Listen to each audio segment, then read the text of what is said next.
Yo les gars, yo tout le monde, on se retrouve pour cette nouvelle vidéo et on se retrouve pour l'avant-match entre Alaves et mon FC Barcelone. Bien sûr, c'est dans le cadre de la 9e journée de la Liga. Match important, pourquoi? Parce qu'il est juste avant la trêve internationale, pause de 2 semaines. Donc voilà, il faut finir en beauté, c'est très important dans cette Liga. Donc voilà, on va en parler aujourd'hui, la forme des équipes, on va parler du calendrier, on va parler voilà, de plusieurs choses, des retours de blessures, des blessures, etc., etc. On va un peu poser le contexte et à la fin, je vous donnerai mon pronostic pour cette rencontre. C'est pour ça qu'il faut rester bien sûr jusqu'à la fin. Avant que cette vidéo commence, n'hésitez pas à vous abonner, à liker et à partager mon contenu, bien sûr, ça fait toujours très très plaisir. Et on est tout de suite parti pour cette vidéo et on est tout de suite parti pour les news du Barça, avec notamment une très très bonne nouvelle. Pourquoi? Parce que Szczęsny a commencé l'entraînement collectif, donc forcément il sera tout de suite pas titulaire face à Alaves, hein. On ne se fait pas de faux espoirs, mais on le voit ici, il est bien sur le terrain et ça c'est le plus important. Il peut commencer à s'entraîner, il peut commencer à faire partie de la vie de groupe. On a vu des images avec Lewandowski, etc. Donc forcément, moi, ça me rend heureux. Et forcément, en vue de remplacer Iñaki Peña après la trêve internationale, franchement, ça, je dis oui. Pour la deuxième news, bien sûr, celle-là, elle date du match face aux Young Boys de Berne en LDC. C'est le retour. Le retour du maestro au milieu de terrain, le retour de Frenkie de Jong, qui a joué quelques minutes en Ligue des Champions. Forcément, je pense que ça suffira pas pour être titulaire, mais il va rentrer en jeu. Il va se mettre en jambe. Il a été dispensé de sélection, on va dire, puisque Ronald Koeman ne l'a pas sélectionné. Forcément, c'est une bonne chose pour le Barça. Pourquoi? Parce qu'il va pouvoir se remettre physiquement bien. Il va pouvoir revenir à un bon niveau physique. Donc ça, forcément, ça nous arrange. Hein. Les sélectionnaires qui prennent nos joueurs un peu blessés, ça ne m'aide pas. Et donc voilà, on arrive avec ce match et les compositions probables qui sont juste ici, on va les voir. Les compositions probables juste ici, celle du Barça qui va nous intéresser bien sûr en priorité, avec donc Iñaki Peña comme on l'a dit, la défense qui sera la défense titulaire classique avec Koundé, Cubarsí, Inigo Martinez et Baldé.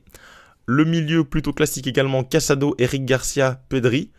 Puis l'attaque titulaire, Yamal, Lewandowski et Rafinha. Bon, alors avant de parler de cette compo, on va bien sûr dire que c'est l'équipe type en condition. Pourquoi? Parce que forcément au milieu de terrain, on n'a pas mieux que Eric Garcia. En attaque, c'est les joueurs les plus en forme. Et en défense également avec Cubarsí, Martinez. Le reste est blessé. Koundé, Baldé, c'est les titus, Peña également. Cette composition probable, bien sûr, on le rappelle, elle peut changer. Elle nous montre deux choses. Elle nous montre que ce match il est important, que Flick veut gagner cette rencontre. Et on le comprend, parce qu'après une défaite à l'extérieur face à Osasuna, il faut se rassurer sur terre ennemie, et pour ça, il va lancer la grande équipe. On peut également dire que rotation, il y a eu, donc les joueurs sont plus en capacité à débuter, notamment Lamine Yamal, qui est sorti un peu frustré face aux Young Boys. Il va pouvoir jouer tout le match, je pense. Lewandowski également, qui a été tourné. Pedri, qui est sorti à la 60e minute. On a vraiment des joueurs qui ont tourné, donc on va pouvoir les mettre et jouer pleinement avec cette équipe-là. Ça, c'est très important. Voilà, donc le contexte, on a parlé du contexte. Forcément, le Barça sort d'une phase, on va pas dire compliquée, mais un peu plus quand même plus dure avec cette défaite, notamment face à Osasuna. Bon, ça s'est quand même très bien rassuré à domicile face aux Young Boys, mais en Liga, il faut réagir. Pourquoi? Parce que tu restes sur une défaite, tout simplement. Donc il va falloir gagner ici à l'extérieur à Alaves. Un Alaves qui fait pas un début de saison horrible. Pourquoi? Parce qu'on le voit ici sur le classement, ils sont finalement, on va dire, 11e. 11e, franchement, c'est un bon classement pour une équipe comme Alaves. Alaves, qui est une équipe qui est montée en Liga récemment. Donc franchement, finir déjà 11e avec 3 victoires en 8 matchs, 10 points. Franchement, c'est plutôt honorable pour eux. On a vu qu'ils avaient fait une belle prestation face au Real Madrid ici. Finalement, ça s'était pas bien fini pour eux. Ils n'avaient pas réussi à revenir. Mais franchement, sur les derniers résultats, ils sont plutôt intéressants. Ils ont gagné notamment à Séville. Ils ont gagné face à Las Palmas. Ils ont plutôt fait un bon résultat face à l'Espagnol en perdant que 3-2. 3-2 face au Real. Voilà, on est face à une équipe qui peut jouer. Ils ont gagné à l'extérieur ici face à la Real Sociedad. Ils ont fait 0-0 face au Betis. Donc voilà, on est face à une équipe qui pose des problèmes. Et on est face à une équipe qui, à domicile, se comporte plutôt très très bien. Pourquoi? Parce qu'à domicile, on a eu pour l'instant quelques matchs nuls face à Betis, victoire face à Las Palmas, victoire face à Séville. Et donc, le Barça. On va voir ce que ça donne donc face au Barça. Forcément, le Barça est extrêmement favori, hein, on va pas se mentir les gars. On part évidemment favori. Mais moi, je trouve ce match très important parce qu'il est avant la trêve. Et il faut marquer le coup, il faut gagner Il faut redistancer le Real Madrid qui est revenu à 1. Ils ont gagné un point en faisant match nul et nous défaite, on le voit juste ici. Ils ont gagné un point, ils sont plus qu'à 3 points. Il n'y a que 3 points d'écart entre nous deux. Il faut gagner, il faut garder ce petit matelas avant le Classico qui va arriver très très bientôt. Hein, ça sera d'ici la fin de l'année, hein, ça sera juste après la trêve. Donc il va falloir gagner, ce match, se créer ce petit matelas. En plus, le Real joue contre le 3e, il joue contre Villarreal. Pourquoi pas reperdre des points également pour eux, avec une équipe qui n'est pas totalement rodée pour l'instant, un Ancelotti qui patauge un petit peu. Nous, il faut gagner impérativement. J'ai aussi envie de voir Ansu Fati, si on peut parler de ses compositions, pourquoi pas voir davantage Ansu Fati. On l'a vu rentrer face aux Young Boys, c'était encore un peu fouillis. J'ai bien envie de le voir sur une durée un peu plus importante. Pourquoi pas, si l'équipe gagne 2 buts d'écart, le faire rentrer pour faire reposer notamment un Rafinha qui joue plutôt beaucoup. Donc voilà, pourquoi pas instaurer ça. Maintenant, le but principal, c'est pas de faire tourner, le but est de gagner. Le but, c'est de faire 3 points sur cette rencontre qui paye pas de mine, hein, mais qui est assez importante dans la dynamique de la Liga, dans la dynamique de la défaite face à Osasuna, à pouvoir se relever.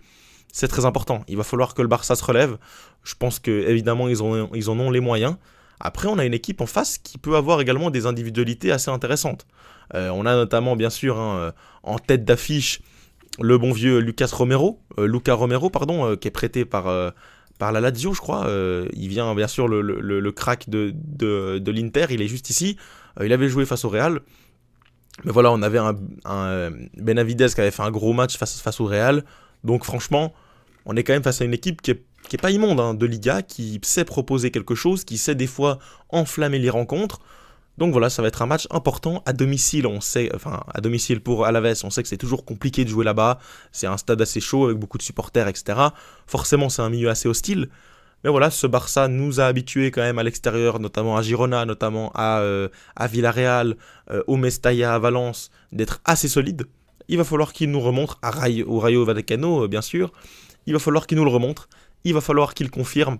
Pas comme Osasuna où finalement Flick s'était un peu mordu les dents parce qu'ils avaient fait tourner totalement. Ça ne va pas être le cas. Ça va jouer gros. Ça va jouer un très très beau football, je l'espère. J'espère me régaler en ce début de week-end, en ce dimanche à l'après-midi. Hein. Il joue l'après-midi, il joue à 4h15. Ce sera demain donc dans le même timing de cette vidéo. Le lendemain, on est environ 24 heures avant.